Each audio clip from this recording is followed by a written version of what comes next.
Assalomu alaykum, hurmatli brifing kuzatuvchilari.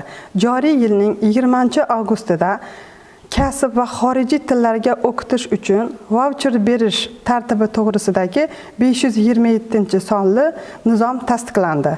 Nizom ishsizlar, shu jumladan kambag'al oilalar reyestrga kiritilgan oilalarning ishsiz a'zolari yoki rasmiy daromadga ega bo'lmagan, ish qidirayotgan shaxslarning kasb va xorijiy tillarga o'qitish xarajatlarini voucher asosida qoplab berish tartibini belgilaydi.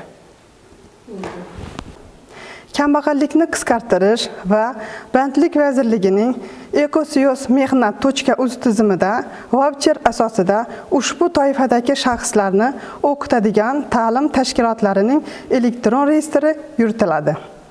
Talabgorga voucher olish uchun vazirlikning tuman, shahar bo'limlariga to'g'ridan-to'g'ri yoki mahallalardagi hokim yordamchilari orqali, shuningdek ekosiyos.mehnat.uz tizimi orqali ariza bilan murojaat qilishi mumkin.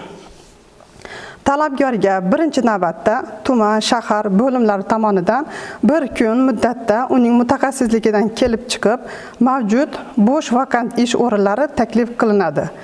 Fuqarolarning mutaxassisligi bo'lmaganda yoki taklif etilgan ish o'rni ma'qul kelmaganda voucher taqdim etish masalasi ko'rib chiqiladi. Bunda talabgor ekosiyos.mehnat.uz tizimida skoringdan o'tkaziladi va uning belgilangan toifalardan biriga kirishi aniqlansa, u voucher olish huquqiga ega bo'ladi. Talabgor voucherdan 3 oy mobaynida foydalanishi mumkin. Voucher asosida kasb, xorijiy tillarni o'rganish istagi bildirgan talabgor bir marta bepul o'qish huquqiga ega bo'ladi. E'tiborlaringiz uchun rahmat.